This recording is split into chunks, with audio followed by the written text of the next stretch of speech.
Hey everyone, welcome to RealNifty RealTalk, the show where we interview creative business owners, startups, entrepreneurs, and more in the Web3 space as we look to learn, engage, and spread the word about important topics and fascinating stories.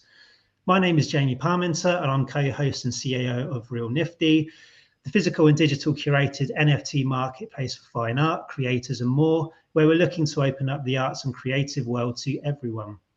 My wonderful co-host is Giovanni DeSantis, the sales and strategy consultant for RealNifty. Gio, do you want to say a few words about yourself? Yeah, thank you, Jamie. I've been with RealNifty now since just about the beginning of the year. I've been in blockchain and crypto since about 2016. Happy to be here with our Surfergirls. You guys are amazing. We've talked to you guys before, and just happy to get into another session here. Definitely. And so, yeah, today we're joined by two fantastic guests who we absolutely love chatting with. Marcia, Lorente, and Carol Murphy are the founders of Surfergirl Art Gallery, the first gallery in New York City to specialize in art by emerging women. Their mission is to see more art made by women within museums. Currently, gallery and museum collections are estimated to be only 14% by women, which is obviously an issue that Surfergirl are trying to fix. Supporting a particular type of art that seems to be lacking in the art world, the gallery curates art with a language of colour, sunshine, and optimism. It's art that looks good and feels good. On top of this, they are very keen to implement Web3 and technology into both physical and digital artwork, which obviously really resonates with us here at RealNifty. So I'm looking into diving into this. Marcia and Carol, welcome to RealNifty RealTalk. How are you? Very good. Thank you so much. Yeah, great. Thank you for having us. It's great to be here. Fantastic.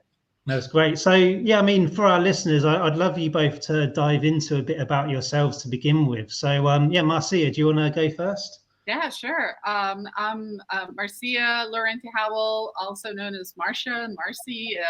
I'm half Spanish, half American. You could argue I'm 100% both. And I'm an artist and now a gallerist. I started my adventures in we call it advertising because we're also a branding and a marketing consulting firm on the side. As Surfergirl, 2018, when I started selling my art in New York City. I'm a painter. I'm an all-on-canvas painter, and I decided that I had done marketing my whole life, and why would I need a gallery to help sell my art? I wasn't very happy with the model and paying someone else a commission, and so I decided to represent myself and then bring some other terrific women along for the ride.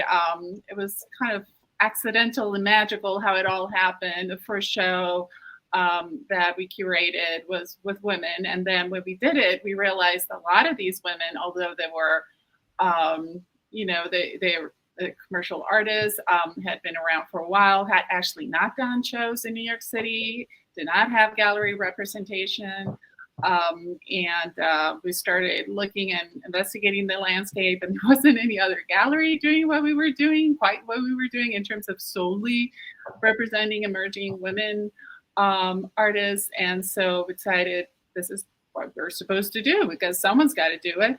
And so, fast forward, here we are, and Carol and I, we worked together in advertising, and now it's just having a blast doing this together. Carol is really the expert in all the metaverse. She's responsible for throwing me into the world of NFTs. So, we've had a lot of fun just kind of bouncing back and forth and understanding this whole new landscape because everything's changed so fast. So fantastic. No, that's great. And what about you, Carol? Let's hear a bit more about you. Okay, so a little bit about me. Like Marcia said, we met each other working in advertising. We both worked for these big global advertising agencies for many years, and we were both strategists there. We generated a great friendship, when Marcia started doing, and started really getting to her art, we reconnected around the time of the pandemic. We had a little space there where we disconnected a bit, and we first connected back again on the side of the strategy and on the side of the consulting, and we began working together on projects and that. And that was around the time where I started getting into first crypto and then NFTs. So it all sort of colluded into this like wonderful, wonderful thing.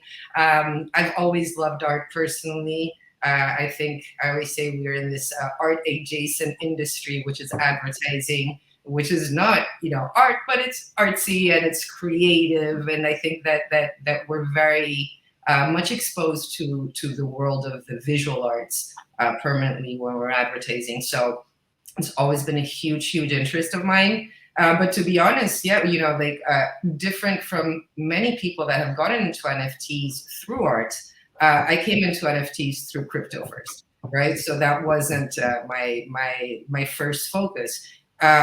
Actually, when I got into crypto for just financial, personal reasons, world, you know, inflation. I'm from Argentina. I live in Argentina, so I'm very, very well aware of the need for these type of solutions in terms of, you know, the world financials.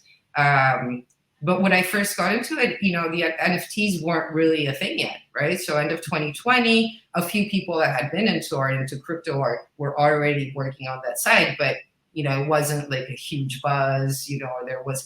And when I first heard of NFTs, I said, this is really, really interesting. The first thing I thought was on the side of just this, you know, just the certification of ownership. And then almost immediately, because we were already working with Marcia and we were getting together to put up one of our yearly shows in New York City, I said, hey, Marcia, this is really, really interesting. I think we need to start jumping in. At that point, 2021, you still didn't have a lot of the minting platforms. So, you know, minting your own NFT was quite an interesting journey if you wanted to do it on your own contract. But I said to her, let's just jump in. Let's start doing what we can. And so we, you know, learned a little bit, you know, more about the technology. I'm very lucky. I have my oldest son got into crypto with me. He's 21 now, so he was around 18 at the time. And so I put him up, and he's a programmer. So I said, okay, start doing, you know, contracts for me. Start thinking about that. Start learning how to, you know, do these actual like more technological aspects for us. And then in September 2021 was when we launched our first NFTs using Marcia's artwork.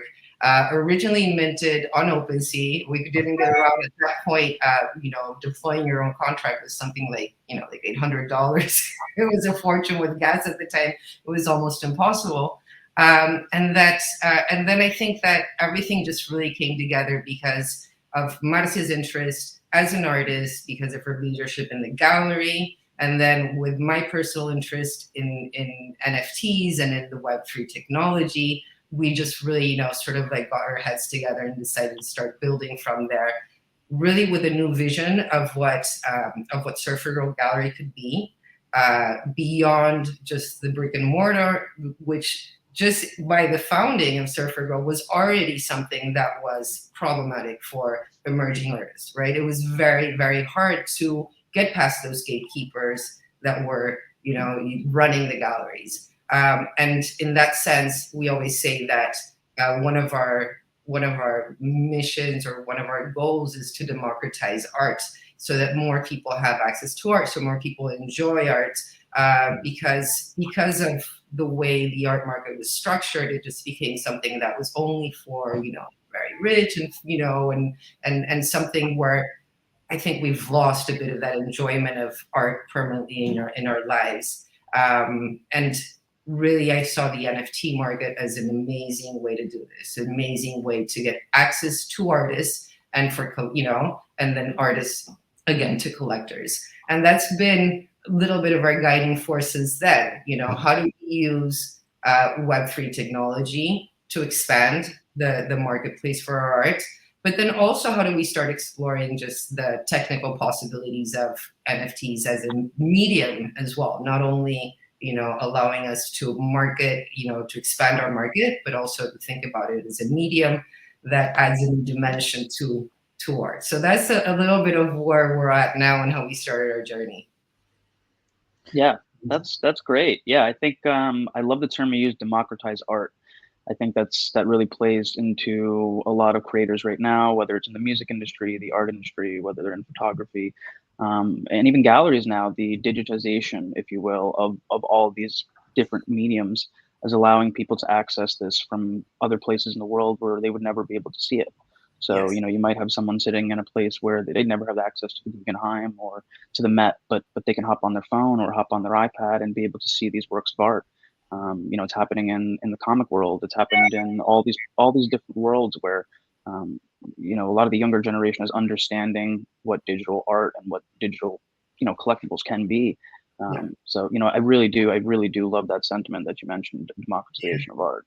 And the possibility of becoming an art collector, I think, through this more democratized art with less gatekeeping by galleries, and with this new technology, with a metaverse that allows you to visualize the art in different ways and generate just a great experience with art, I think is part of like what we're trying to grasp here and really run with.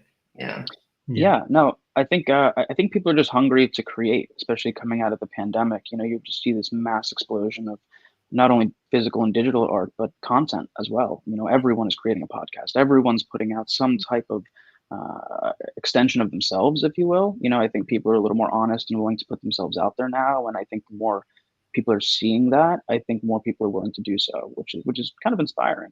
Some people are pretty shy to put themselves out there. It's hard, it's hard to kind of put yourself out there in that way. But I think, you guys are great, and we've talked to you guys before, and we love all of our artists on RealNifty. And I just think it's so inspiring to hear from people who've been doing this for a long time, before the wave of NFTs. So a long time. 2 years now seems like an eternity. 2018 seems like the Stone Age. I know. Yeah, it's wild. Yeah, I mean, it's so good to just see how our missions are both aligned with where we are with opening, the art world to all these people. And I think, if we go back to the pandemic again, it was that kind of pushed the digitization more forward, because obviously people couldn't go out to see exhibitions. They couldn't go out to see, say, to music venues to watch their favorite bands. And it forced people to really consider what the technology can do to bring their communities together and how artists can continue to make and sell art. So I think that, that was really important, and it really, pushed us forward in that respect. And it's great to see galleries like yours really, pushing this technology and seeing what we can actually do with it and how you can connect that physical and digital. And, it's very important to do because like you said, the art world has been, traditionally quite closed to a lot of people. And I think this is a way that we can really start to open it up. And then not only educate people about artwork, but also educate them about this new technology that can link the physical and digital, which I know you both think is very important, as well as us. Yeah, I think it's crucial. I think, one of the things I realized right away when Carol was introducing me into the scary world of NFTs, I was like, oh, wait a minute. There are all these screens in people's homes. Like, we all have a TV and it's turned off. Why isn't that real estate? That's art. You could put art there. Of course, immediately bought my Samsung frame and my art is on permanent display now. But I was like, this is the future. People are going to want to have art on display in their homes. And I also think the pandemic kind of changed people's relationship with their homes. And the fact that now there are kind of these sacred places that are an extension of ourselves. And so I think we're a lot more, I don't know, it's not such a functional relationship we have with home. It's now truly, it's our creative space. You were talking about people putting themselves out there after the pandemic. I also think they're putting themselves out there and curating their homes. And so definitely there's a lot of, this is great for emerging artists and for, artists that are not the mainstream famous artists that people will necessarily buy for investment purposes. You're just buying art because you love it. You want to put it in your living room. And so this is a great way to kind of get people to do that. I think the reason why Carol and I connected so easily on this topic is though, you know, I'm an artist, but also my grandmothers were artists, and there's artwork of theirs on my, you know, walls of my parents growing up. I've always had art. I always collected art. And Carol too. I remember, you know, visiting your home in Buenos Aires when I just met you, and you had art on the wall. So there's people that have always collected art, even if we, you know, weren't rich, but we always like saved a little money and bought some art. And then the vast majority didn't. You know, you go to people's homes, you don't see a lot of art. I mean, another whole conversation would be, do you see books? You know, it's like, it really wasn't an area of interest. And so I think that now it is. I think that now the idea of, you know, collecting art from someone and that art representing something personal is important. And having a personal relationship with the artist is important. And so I think that that's really going to help, you know, kind of models like ours and yours.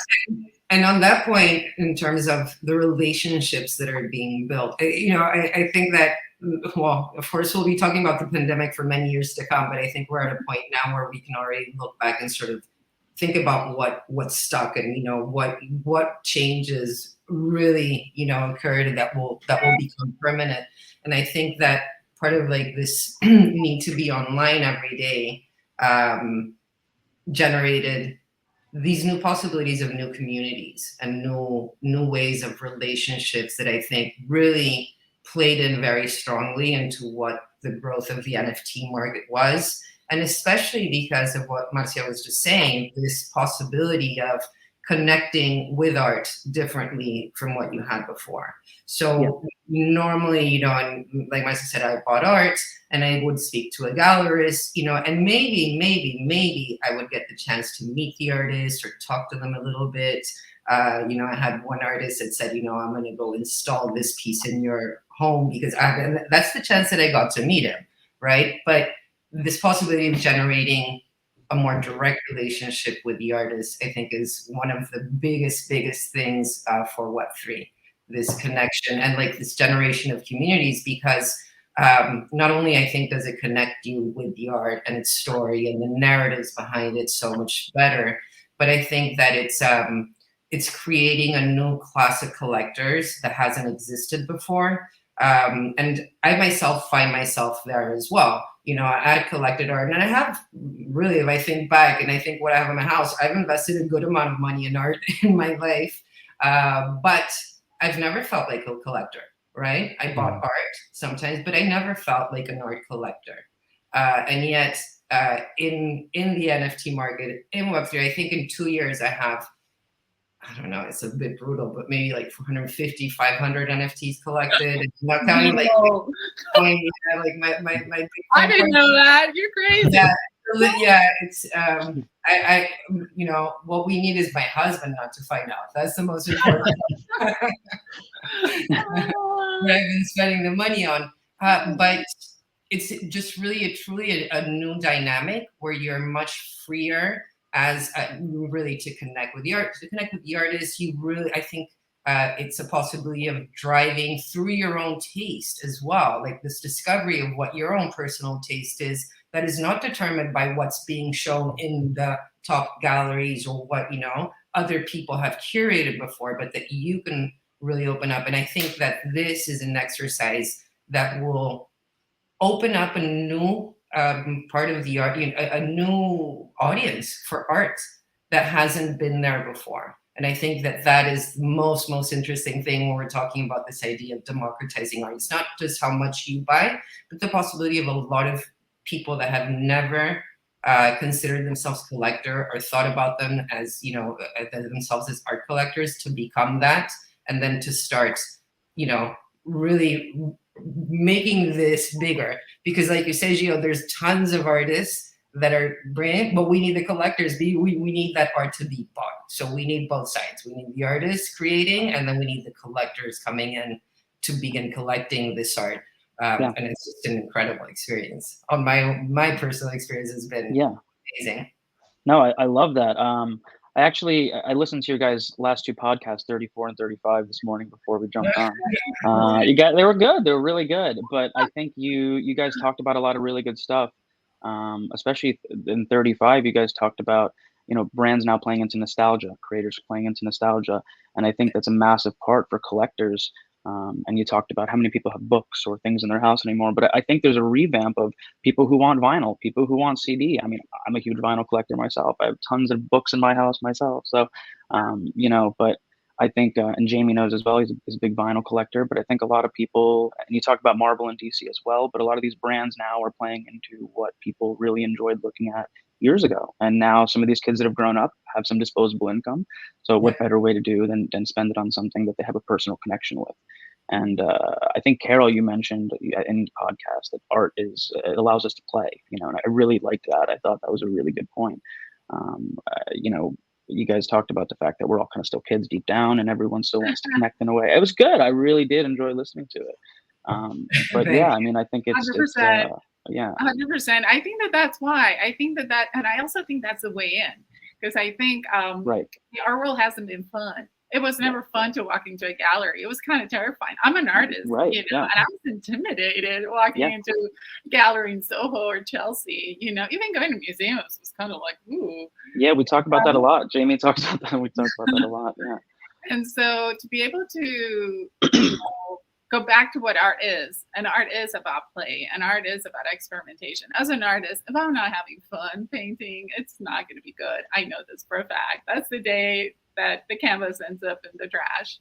So it has to be fun. That kind of, joy has to come out somehow. Some days it does, some days it doesn't. But I think that that's the way to crack this open. And we keep talking about democratizing. That just means access. More people get to buy art, make art, enjoy art, talk about art, right? Not just the experts, the so-called experts and gatekeepers. So now we all get to play. We all get to say what we like, what we think is great, and what's not. And I think that that's really freeing and awesome.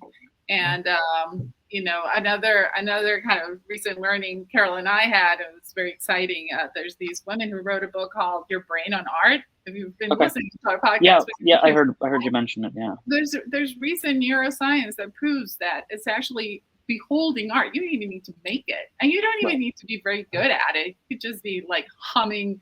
You could be singing in the shower. If you do that for 20 minutes a day, if you perform any sort of art, it can be dance. You could be a terrible dancer. It doesn't matter. If you dance for 20 minutes a day, every single day, that would actually, there's not proof that it will, you'll live longer. You'll have, healthier. It has all sorts of health and wellness benefits. And it's not just one study. There's, now starting to be a body of research to back all of this up. The fact that art it's basically like affordable healthcare.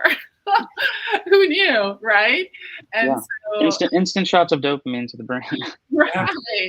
Right. So I think that's why Carol went for 500. Because every time she buys a new NFT, your brain. No, of course. And I think it's quite fun, because a lot of people sort of complain about the dynamics of, or like the traders in the NFT market. And of course, the NFT market was born out of traders. It was, there were the artists, and then there were the traders that made tons of money, or were making tons of money when ETH went up, and they were spending it on something. But I kind of like the whole degen, just like lifestyle of just going crazy. I think that that's where a lot of the play and the fun comes in. And I definitely think that has been a key to open up a lot of people that went into the NFT market through crypto. They had no idea about art. Maybe they were jumping into collectibles and then made the switch of art because you start seeing it every day. And because of the mechanics that some of the art, because it's still very much of an exploratory market. And I love that. I always say, that the art market for NFTs beyond like the whole world of NFTs, which will, encompass brands and, and any sort of trade and real estate and so on. Artists are sort of like just, being the spearheads and this experimentation of, what happens when, with burn mechanics, what happens when you do open edition, like just a lot of different types of mechanics that they're exploring that are very fun. You participate in, you get the FOMO, I think that's all part of the thing. You know, I say, well, you know, at one point I was like, oh my God, we should just have a casino with art.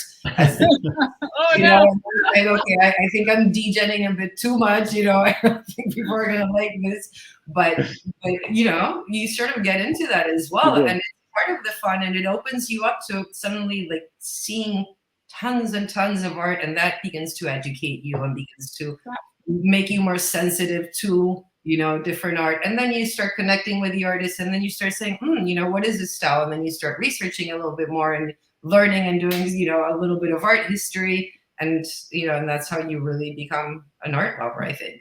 Yeah. I think it was kind of funny too, because like a lot of the people who entered the space were all ex-finance, banking, econ, you know, and they're all just jumping ship from these like institutions, if you will, to just be able to do, and you said an exploratory field, but it really was, and everyone loved to use the term the wild, wild west, but it really was, and it was like as creative as you could be for a long time, and there was really no template or set way of doing things. And I think for a lot of people that had been in fields where it was very rigid and things were very tunnel visioned and, you know, very in a box, I think this allowed for a lot of creativity. And people were just running with ideas. You know, I remember being in so many meetings where it was just hours of talking about ideas just because people were excited. And it was pretty refreshing. You know, you don't really get that in the business world anymore. No. And also, I think that for those of us that were, you know, and with Marcia, we spoke about this a lot, is, you know, it was so emerging. It was so early, 2021. The technology wasn't really there, like, you know, in terms of the UX, it's still not there, right? But, you know, 2 years ago it was really, really not there. You know, I had to sit down and study for like 2 months before I was like, oh my God, I'm gonna open a wallet and be able to do it, and I'm not gonna lose all my money. So all of that was super challenging. But I remember speaking with Marcia at that point and saying, both as women and as artists, we need to jump in really quickly, because I always say things are built for those who use them. And if we don't get the artist here now, things are going to be built for finance people, for tech people. And it's, you know, there really won't be a utility when the potential is so, so great to, you know, for the art market to really use this technology. I had an experience. I had spoken to, I think it was maybe around March or April 2021. I sat down with a developer from the Graph, which is, they do all the Ethereum infrastructure, right?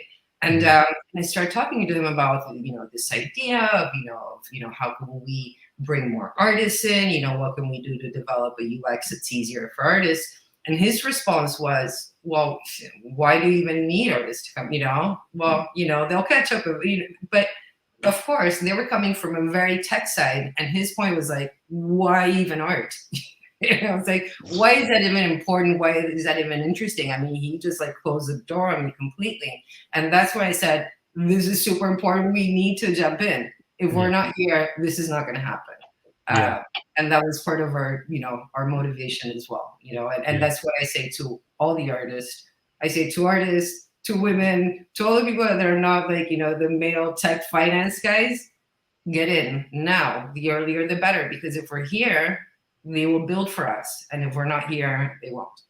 Yeah, no, I completely agree with that, Carol. And like you say, there's so many different, you know, utilities that you can connect with the art world with Web3 and with NFTs. I mean, provenance and IP licenses, just for a start. I know we've all discussed this before, and there's so many different ways that we can bring art into the next generation and actually, you know, improve the way that it's sold and the way that people view artwork.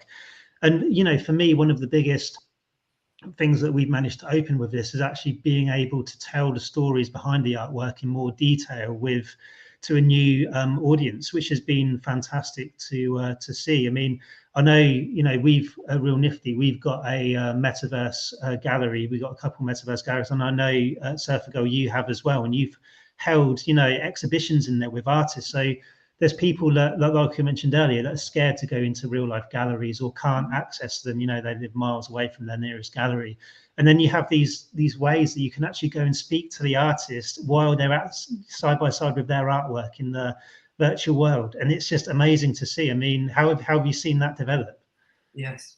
That's insane. That's awesome. And for me, again, as the non-techie traditional brush painter, my first event in our gallery, I was just blown away. I mean, there's my sister-in-law from San Francisco talking to my sister-in-law in Madrid, and I'm introducing them to some friend who lives in London, and we're all standing in front of my artwork, and it was just blew my mind. I was like, this is it. This is the future. We'll be meeting, no more Zooms.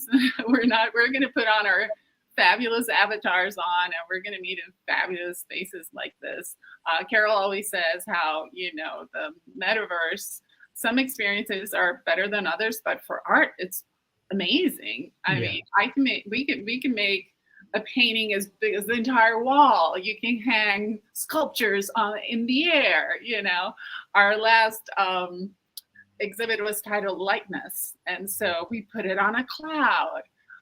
All of a sudden, all those rules, even gravity, no longer exist, and so it's really fun. I gotta say, that whole space is just gonna be amazing. I can't wait. I think that the galleries that we've built in the past years, which have been awesome, I always think, can we get out of like the sensation of the physical space? Does it have to be a building? One of the things that really like makes me very angry about like just the free galleries, some of it, I don't know, for some reason they always have a door. It's like, why do you have a door? Why would I like with this door? We're not going anywhere, we're just flying out of here. And so I'm really looking forward to the spaces that will be built, I think, in a few years, because it is true that that sense of presence in the metaverse, we still need to get there. And so if we jump into the metaverse and like floating around in space, it's still very strange for our brains. But if we go into the metaverse and we're in the space and there are walls and there's windows and there's a ceiling, then we sort of feel like, okay, I understand where I am spatially. But I think that once people are past that and like, feel at home, then we'll really dive into like the whole potential of the metaverse, which is, I don't have to create a gallery that's in a closed space. How, and this I think for curators is just going to be Disneyland, because you're going to say, how can I best show this art? What is a space that I need to, you're not limited by the space that you have. You can create to the pieces, to the exhibit, whatever, in our case, here it was a cloud, and I was able to like get a cloud that, you could walk around in. But with all the advances, and now when we go from text to like the 3D environments, and we can all do that with AI and so on, just really our imagination is going to be the limit. And I think that the art experiences that we'll create in the metaverse, which are now like, yes, I think that they're sort of equal to the physical experience, will surpass in some senses. Absolutely. We're gonna be meeting in a lineup on some fabulous surf beach or something. I'm looking at art. It's just gonna be so fun. It's gonna be insane. My dog Elvis will be there. It's gonna be banana. It's gonna be really fun. And and I think you're right. There's still some things about the experience where, I mean, even recognizing the face of the person you're talking to is not quite there yet, although some of the features are pretty amazing. No, they're amazing, but you still need to get to feel like, it's you. So that's what, when we all go into the galleries the first time, we're all doing like the little dances, just because it's, this idea of feeling that you're sort of in your avatar, right? Unless you're doing the VR headset through your computer, you're still like sort of getting used to it. And that's where it helps to have like a floor, a wall, things that you can sort of like relate to in terms of, your actual reality. But I think we'll get past that pretty quickly, and then it's just going to be crazy. Yeah, definitely. There's lots, we're still at the very early stages. And if we've got to this stage already in the last couple of years, who knows where we're going to be in 5-6 years time, especially with Apple entering the virtual reality space now as well and building up their stuff. What they're like, they just blow people away sometimes with their technology. So it's going to be really interesting to see. And obviously with this comes a degree of education, you know, especially for traditional artists, because, you know, they're obviously very set in their own ways, and we need to be able to transition them to these new methods of growing their audiences and presenting their artwork. And, you know, it's going to be difficult to do. Obviously, the Web3 technology is new and it's not as user friendly as it can be and will be in the future. So obviously there's people like you guys and us that need to really sort of educate these people. And how have you found that with, you know, artists that have been displayed in Surfergirl, and, you know, how have they taken to NFTs and, you know, the digital landscape? Mm-hmm. Yeah, it's not easy. We've, you know, started out pretty much doing everything for them. And so it's like, okay, this is an NFT and we'll do it for you. And then, you know, Carol and I had a conversation about, well, this is not really that useful, is it? I mean, we're getting them into this space, but now, you know, you got to teach a person how to fish. You don't just catch the fish for them. So yeah, no, there's a whole component of having to, you know, help people get comfortable in this space. And, you know, we're putting together a workshop to help artists figure out how to, you know, think about their art and how to, you know, think about the NFT as an extension, not, you know, not just a replica of the physical, but something that adds meaning to it, and all the different tools that are available to do that. And what's been really fun is that even though we're in kind of early stages of that more educational hands-on process, you know, some of the artists like Erica, remember? I mean, we were literally sitting in the gallery with one of the artists and we're like, yeah, download this and use and try this and try that. And then next thing you know, she's posting beautiful digital art on her Instagram. And so it's not that hard, but it does require hands-on training. It requires a bit of a push. Yeah, and sometimes just like that little, you know, that they can feel that sort of support, right? So in general, and this is not true for every artist because some artists are very, very digitally well versed, but at least from you know, our artist roster, they're not artists who are working, you know, with technology. So I think that, you know, the concept, there's several, the concept of digital art, that is something, you know, that they can get to, and they can get to, you know, fairly easily. But then there are other concepts to educate in as well. For me, it's very important to educate people into like sort of like the basics, or like the base for me of what Web3 is, which is the self-sovereignty, the lack of gatekeepers, you know, sort of more like a philosophical base on why we're here. And for that, you know, you need to encourage the artist, saying, okay, yes, I can mint for you, I can do this for you, but really, you know, this is something that should come from your own wallet. The provenance of an NFT should be, you know, directly linked to you as an artist. And that's where, you know, sort of more of the education comes in. I think that because we were in sort of like the bear market for the past year and a half, a lot of artists haven't had the same motivation to like get in and learn as they had when you know, when things were booming, or like, oh, I need to get there and learn quickly so I can get my stuff up for sale. So, you know, and that's fine, because what we're doing is we're prepping them, and at the same time just being very aware of like, you know, how the technology evolves, because I'm sure that very soon it will be more friendly for users and more friendly even for artists to start doing this on their own. But meanwhile, they're there, we're there behind them, where, you know, Surfergirl can support them and give them this first step into this world, which then they will, you know, take on in their own personal careers, and we will take forward as a gallery with the work that we represent for them. But yes, it's like the whole educational aspect is still requires, on, you know, the side of the person being educated, this willingness to learn. I think, you know, it'll happen like all technology. In 3 years, everyone will be able to use it, and no one will be able, you know, will be thinking about it.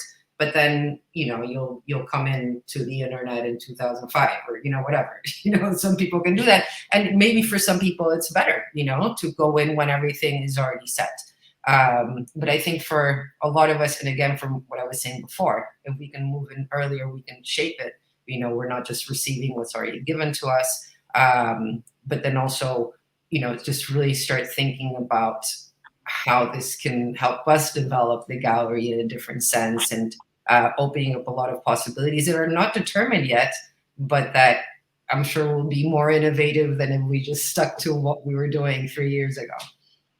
Yeah, no, I think that's so true. And I think one point that, a lot of people tend to overlook in education, and maybe we do sometimes too in thinking about it, but the fact that, in 5-10 years time, the people that are really getting into the space are conceptually understanding at a much higher level than a lot of people that are just getting into it now. Not only because there'll be much more people setting examples, but I mean, we've talked about this before, Jamie and I, but kids growing up now play video games, understand digital avatars, understand skins, understand these things. I mean, you talk about your son, I'm sure he plays video games, and conceptually spending money on something that's digital to them is, that's not a foreign concept. We used to go to the video store, we used to go to the CD store, and now, you go on your phone and in 30 seconds, you have whatever song or video you want. So, a lot of, and I'm 30, so I'm like the last part of the analog generation. I still grew up without a cell phone. I didn't really have one until like mid high school. And even then it was flip phones. The iPhone came out like my sophomore or junior year, which was like, oh my God. I remember people using Blackberries and Palm Pilots before that. So, I think generationally, as people, get into the space at different times, I think there'll be less education required because the people that are in it understand it so well. And even now, Jamie, we have an amazing social media specialist. Her name's Tori. She probably does, what does she work? Maybe 10 or 15 hours a week, but what she can accomplish in that time. I mean, I said it to Jamie the other day. I'm like, I'm not even going to bother to put this content together because it's, she can whip something up so quickly. So, and I like what you said before. I think you're right on. And the younger generations, first of all, have like absolutely internalized the idea of digital property. That's, I always say my kids would much rather I buy them like some shoes on Roblox or Fortnite or whatever they're playing than like some actual shoes. So, and so like my hope is, as a, because I speak to my kids now. So I have a 13-year-old as well, and he, I talk to him about NFTs, about digital property, and they're very much like, no. So my hope is that when, because they're spending tons of money on that stuff, it's just staying there, right? And staying on the platform. So sort of my hope is that when they actually have to dish out the money to buy those things, then they'll start thinking about, hey, can I resell this afterwards? Because now mommy's putting in the money, so they're not really thinking about it. But at some point they'll have to like put in their own money for that, and then it'll just be absolutely natural for them. They won't think twice. Yeah, and that actually is a very defining point too, is the difference between access and ownership. Being able to access something on a platform. Even now, we have access to streaming platforms. That doesn't mean we have the content available. It just means that we have access to it. And a lot of NFTs, or people who own digital assets, or even in video games, they're on the platform. And in a lot of cases, you don't have that ownership. The experience there, I think there's one kid that hasn't lost, a Fortnite account or hasn't been hacked. Like that is like a traumatic experience. I know my kids, I don't know, he got hacked like 2 years ago and lost one account, a Fortnite account, and he still cries about it. So obviously, like when the one day we say, hey, that's because you only had access. You didn't own those things. Right. Yeah. And that for that is like, yeah. I mean, there's perfect examples recently with social media and obviously Twitter, /X, whatever they're calling it, where Elon Musk recently commandeered a couple of usernames. He basically took the username X off of someone because they own the platform. And he did it again for the username music. Someone had music that they've had since 2007. He just said, I need this now. You can't have it. And that's it. The content, as we know, the content you put out there isn't yours, and you're subject to at any time, banning, flagging, removal at the subject to, the subject of the platform. So it really is interesting, and I'd love to see a development where, and you know, maybe I'm sure people are developing it, but a platform where the content you're putting out is truly owned by you, and you have IP to the content. So that to me is, I think, the next progression of where social media is headed, because everyone has sort of transformed their social media into some type of a business and wants to monetize it. So you know, you can only do that by owning it. You know. Absolutely. And obviously this is also going to help for artists as well. You know, whatever artists create, including content they want to own, it's their own content, what they're creating. So it's definitely something to keep an eye out for. Totally. It's so exciting, and I think we can always talk for hours, because just the conversations going different directions. It's such an exciting time to be here, right? Yeah, I couldn't agree more. Well, yeah. Do we want to continue going, Jamie, or we want to kind of wrap up there? Yeah, I think we've covered a lot of spaces there. Unless there's anything else Carol, Marcia want to dive into today? No, I don't know. No. I mean, I love what you guys are doing. I feel like, but perhaps your audience has already heard what, you know, Real Nifty is about. I love how, you know, you've really embraced the whole phygital thing, and how there's, you know, you're really kind of the only platform truly working towards a full integration of those two things. You know, so. No, it's great. And I say, like, I can't believe, you know, how aligned we are on these topics of physical and digital. It's like we were operating from the digital to physical, you're operating from the physical to digital, and you're just, you know, we just completely combine in that way. And opening the art world, that's the passion that we all have, and we just want to share that passion with everyone. So it's fantastic to have you both on here, and yeah, we'd love to have you back again at another time as well, definitely. Amazing. Absolutely. Yeah, always a great conversation with you guys. Thank you so much. All right, well, I'll close it out there. That's a wrap for another amazing episode of our Real Nifty Real Talk. We've had an absolute blast today sitting down with Carol Murphy and Marcia Lorente of Surfergirl. Please check out their socials, keep an eye out for their upcoming pop-ups, and give a listen to their amazing podcast at surfergirlgallery.substack.com. I'm Giovanni with Real Nifty. As always, with me, my amazing co-host and CEO, Jamie P. To explore the remarkable works of our artists and experience the unique blend of digital art and tangible creations, head over to realnifty.xyz. With that said, thanks again. We'll be back soon. Some amazing conversations. Until next time, stay informed, stay real, and stay nifty. Thanks, guys. Thank you. Thank you. Yes.